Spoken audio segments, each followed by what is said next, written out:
ngobrol jeung ahli sejarah nu tulet anu teu terkontaminasi ku sejarah-sejarah domplengan nu asli. Tilu Banten nomor hiji.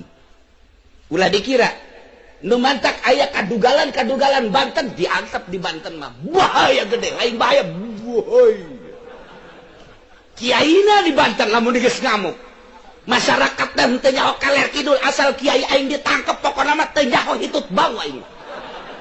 Banten teh boga kos kitu. Coba-coba kiaina ditangkap ujianana, boro-boro kakalak polsek, polres. Istana digempur kurang Banten mah. Ieu sejarah Banten lain lalagaan ya mah.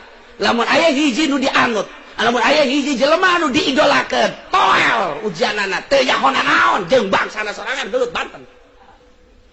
Tak eta diakui, eta mah secara global we. Nomor kedua Surabaya. Eta teh Madura teh ngilu ka Surabaya. Surabayana nomor hiji Ampel. Ulah dikira ieu sejarah teh. Tilu jelema di Jakarta ahli sejarah nu tulen. Aya kuari ge. Di NU hiji teh. Lamun mau dibejakeun ngaranna. Nah, nu katilu adalah Cirebon. Nyaritakeun Indonesia tentang Pulau Jawa terutama sejarah kemerdekaan jeung keagamaan anak moal leupas ti tilu. Hiji Banten, kedua Surabaya, tilu Cirebon. Maka ilmu Banten mun ditarungkeun menang bae asal ulah liwat kali Cikande. Sakitu we tamanggeus ti dituna we geus kos kitu tamanggeus. Geus kos kitu bae sama ti dituna. Tasal liwat kali Cikande we kajen ku kumaha. Eta kali lain sambarangan kali eta sing hade. Masya Allah. Ke kukula didongengkeun kali eta kok aya kos kituan aya wali Allah anu ngajaga kuari ya aya. Di dinya teh kuari ge aya tah Tangerang teh Tangerang ieu mah Tangerang mah Tikoro. Tikoro ai Tikoro mah ngeunah teu ngeunah liwatna ka Tikoro.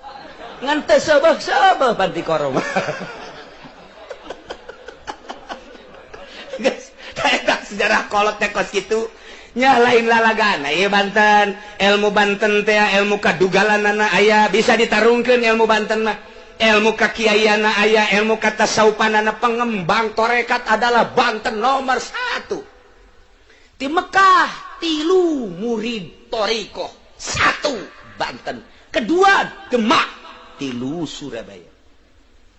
Mun aslina torikoh teh kos kitu Banten tetep nomor hiji bae. Ngembangkeun tasawuf torikoh Banten, ngembangkeun kadugalan Banten kucuk umun. Da kumaha tuh asal di deuleuh hiber satungtung deuleuh pucuk umun mah. Eta lain lalag